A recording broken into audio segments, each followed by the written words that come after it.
안녕하세요. 족부정형외과 전문의 김지범이 들려드리는 발에 관한 톡톡 시간입니다. 네, 오늘의 주제는요. 소아마비 환자가 까치발 및 중족골통을 호소했을 때 제가 어떻게 수술했는지에 대해서 말씀드리려고 합니다. 네, 오늘의 주제는 소아마비예요. 요 근래에는 백신으로 많이 정복이 된 병입니다. 그럼 도대체 소아마비는 뭘까요? 어릴 때 폴리오 바이러스에 감염이 되어 마비가 오는 병이에요. 요 근래에는 백신으로 다 아이들이 맞고 있어서 발병이 적지만 50대 이상의 어르신 분들은 이렇게 백신을 맞지 못해서 소아마비를 걸리는 경우가 꽤 많았습니다. 소아마비가 발생하게 되면 하지의 변형이 오고 이러한 하지의 변형으로 인해서 환자분들이 고통을 받아요. 왜 하지의 변형이 오냐? 어릴 때 마비가 생기니까 근력의 저하가 오게 되고 그게 발의 변형을 유발하는 성장으로 연결이 됩니다. 그래서 까치발, 오목발, 하지 길이 차이, 그리고 얇은 하지, 여기에 비해서, 그러니까 정상에 비해서 굉장히 얇아지거든요. 이런 외관상의 변형에서부터 시작해서 기능상의 변형까지 다양하게 나타나게 되는데요. 주로 이렇게 변형이 있을 경우에도 젊었을 때는 잘 걸어요. 왜냐하면 근력과 발바닥 살이 좋기 때문입니다. 근데 50대 이후가 되면 발바닥 살이 늙어요. 발바닥 살도 노화가 옵니다. 근육도 늙어요. 힘이 적어지게 되죠. 그러면 그때부터 걸음걸이가 이상해지고 통증이 생기게 돼요. 그래서 저한테 오신 환자분도 60대 여자 환자분이셨고요. 소아마비 환자가 까치발 및 중족골통을 호소했어요. 환자 상태를 먼저 볼까요? 환자는 먼저 이 얘기부터 하시더라고요. 내가 아픈 것도 아픈데 까치발이 너무 심해서 신발을 신기가 어렵다. 도대체 얼마나 심한가 하고 봤더니 거의 뭐 발레하는 수준입니다. 그래서 이렇게 엄청나게 까치발이 심해요. 이러면 신발에 잘 들어가질 않습니다. 맞춤 신발도 하기가 어렵고요. 그리고 정면에서 보시면 두 번째, 세 번째 발가락에 변형이 온 게 보여요. 그러니까 이런 변형은 아마 여기에 있는 요 발등뼈, 중족골이 길어서 이러한 변형이 생겼을 거고 그로 인해서 여기에 압력이 많이 집중이 돼서 통증이 생겼을 거라 예상이 가능합니다. 그리고 그래서 걷는 모습을 봤죠. 그랬더니 이렇게 귀 까치발 보행을 돌리시고요. 하시면서 디딜 때 보면 통증 때문에 살짝 흔들립니다. 흔들리고 흔들리고 흔들리죠. 그래서 이렇게 살짝 흔들리는 것도 환자분이 걸을 때 굉장히 불편해하신 요소 중에 하나죠. 그래서 환자분의 증상을 요약을 해보면 심한 까치발이 있고 통증이 있고 걸을 때 흔들리고 이 세 가지가 문제였습니다. 그러면 제가 아까 소아마비 환자는 발의 변형, 다리의 하지의 변형이 온다고 그랬는데 실제로 어땠는지 엑스레이를 볼까요? 이쪽이 아픈 쪽 다리고 이쪽이 건강한 다리입니다. 건강한 다리 길이에 비해서 아픈 쪽 다리 길이가 짧고요. 이 짧은 다리 길이를 까치발이 보완을 해줘서 그나마 어느 정도는 걸으실 수 있었어요. 그렇지만 지금은 통증이 있어서 그나마 걷는 것도 흔들리게 되었죠. 그리고 두 번째, 세 번째 중족골이 굉장히 길죠. 그래서 이러한 긴 중족골과 까치발로 인해서 발의 앞쪽에 압력이 집중이 되게 됩니다. 그래서 이러한 압력이 집중이 되는 이것이 통증을 유발시키는 원인이 되는 거죠. 구조적인 원인 때문에 압력이 집중이 되고 압력이 집중이 되니까 통증이 발생하는 거예요. 그래서 이 환자는 그러면 이렇게 구조적인 원인, 까치발과 중족골이 긴 거를 교정을 해줘야 되는데 다리 길이 차이 때문에 다리 길이 차이를 까치발이 많이 보완해 준다고 제가 말씀을 드렸습니다. 이 사진을 다시 보시면 이 다리 길이가 짧은데 까치발이 보완을 해주니까 어느 정도 걸을 수 있는 거예요.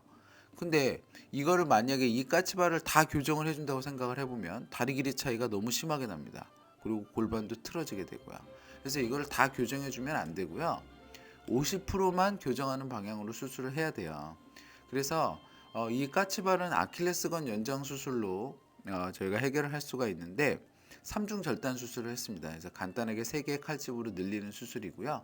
수술 전에 보시면 이렇게 심했던 까치발을 수술 후에 보시면 어느 정도 약간 까치발 든 50% 정도만 교정을 해줬습니다. 완전히 만들게 되면 다리 길이 차이가 너무 심해지면서 오히려 더 못 걸을 수 있기 때문에 그래요. 그리고 이제 중족골이 길기 때문에 또 통증이 온다고 말씀을 드렸죠. 그래서 이 긴 중족골을 해결하기 위해서는 뼈를 자르고 줄인 다음에 고정해 줘야 됩니다. 근데 소아마비 환자 같은 경우에는 원래 마비가 있는 발이기 때문에 이렇게 단축을 한 다음에 바로 디디게 해주지 못하면, 수술 후에 바로 디디지 못하면 환자가 근손실이 굉장히 심해져요. 그러면 나중에 모든 것들이 좋아져도 근육이 빠지기 때문에 근육 빠진 게 회복이 안 돼서 더 못 걷는 경우가 생깁니다. 그래서 가능한 한 빨리 디디게 해줘야 되는데요. 중족골 같은 경우에는 저희가 단단하게 고정만 해주면 바로 디디게 할 수 있어요. 그래서 단단한 고정을 위해서 철판과 나사로 고정을 해줬습니다. 그래서 빨리 체중을 디뎌서 근손실을 막으려고 이렇게 수술을 해준 거죠. 자, 그러면 수술 전 및 수술 후 재활 과정은 어땠는지 말씀드릴게요. 마취는 발과 발목만 마취하고요. 3박 4일 정도 입원하시면 돼요. 이틀간 통증을 조절해야 되기 때문입니다. 첫 6주는 통기부스를 하고요. 첫 6주는 탈착식 기부스를 합니다. 바로 디디게 하는 대신에 고정은 더 확실하게 하는 거죠. 그리고 까치발이 좀 남아 있으니까 키높이 깔창을 이용을 해서 바로 디디면서 안정적으로 디딜 수 있게 해줬습니다. 그래서 통기부스를 만들면 이 정도가 되고요. 그 밑에 이렇게 키높이 깔창을 대줘서 판판하게 디딜 수 있게 해준 거죠. 여기도 마찬가지입니다. 그 다음에 통기부스를 풀은 다음에 탈착식 기부스로 해서 씻을 수는 있게 해드리되, 걸을 때에는 이러한 뗐다 붙였다 하는 탈착식 기부스를 하고, 그 다음에 그 아래쪽에 키높이 깔창을 대서 판판하게 디딜 수 있게 해주는 거죠. 자, 이제 수술 후 결과는 어떠했는지 말씀드릴게요. 수술 전 사진에 비해서 수술 후 사진을 보면, 제가 아까도 말씀드렸지만 까치발은 완전히 교정은 못해요. 다리 길이 차이가 남아있기 때문이죠. 그렇지만 50% 정도는 교정이 된 것이 확인이 되고요. 발가락의 모양도 굉장히 틀어져 있으면서 길었던 것이 수술 후에 편안해져 있는 것이 보입니다. 그리고 수술 후 6개월 차에 어떻게 네, 걷는지 한번 볼까요? 좀 더 안정적으로 걷고 뒤도시고요. 다리가 흔들리는 게 많이 줄었어요. 그리고 환자분도 이렇게 걸으니까 발 앞에 아픈 것이 많이 줄었다고 해주셨습니다. 그래서 수술 6개월 차에 환자는 모양도 좋고 걸음걸이도 호전됐죠. 물론 완전하진 않아요. 그렇지만 이거는 소아마비로 인한 근본적인 변형이 있는 거기 때문에 정상적으로 다리 모양이 돌아가지는 않습니다. 단지 이 상태에서 좀 더 편안하고 좀 더 잘 쓸 수 있게 만들어 드릴 수 있을 뿐이에요. 근데 환자분은 이 정도만 돼도 굉장히 만족하셨고요. 저한테 6개월째에 여행 가도 되냐고 물어보셨어요. 이건 본인이 어느 정도 걸을 수 있다는 뜻이거든요. 그래서 제가 얼마든지 쓰시라고 말씀드렸습니다. 소아마비 환자의 까치발 및 중족골통 수술 정리해 보겠습니다. 소아마비는 폴리오 바이러스가 어릴 때 걸려서 마비가 오게 되고, 그로 인해서 하지의 변형, 그리고 걸음걸이 이상, 발바닥의 통증, 이런 것들이 발생하게 되는 병입니다. 이 환자에서는 소아마비 중족골통의 원인이 까치발 및 긴 중족골이었고, 까치발은 아킬레스건 연장 수술로 해결했고, 중족골은 중족골 단축 수술로 해결했습니다. 소아마비 환자의 특수성을 고려를 해서 하지 길이를 고려해서 까치발을 교정을 했고요. 바로 디뎌서 근손실을 최소화하기 위해서 통기부스와 탈착식 기부스를 시행했습니다. 먼저 이 자료를 사용하게 해준 소아마비 환자분께 굉장히 감사드립니다. 용기가 필요하셨을 것 같고요. 소아마비 환자분들은 발의 변형이 원래부터 있었기 때문에 내 걸음걸이가 이상하거나 발의 통증이 어쩔 수 없는 거라고 생각하는 경우가 있습니다.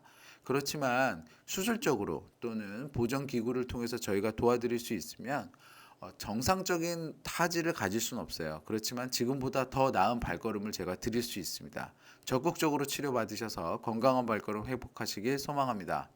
건강한 발걸음 행복한 100세 인생, 발에 관한 톡톡이 함께합니다. 저는 서울대학교 의과대학을 졸업을 하고 다수의 TV 프로그램에서 족부에 대해서 말씀드린 바 있습니다. 이 동영상은 제가 좀 더 자유롭고 자세하게 제 지식을 말씀드리고자 제작하였고요. 네이버 족부김지범 블로그에 오시면 더 많은 정보와 질문이 가능합니다. 경청해 주셔서 감사합니다.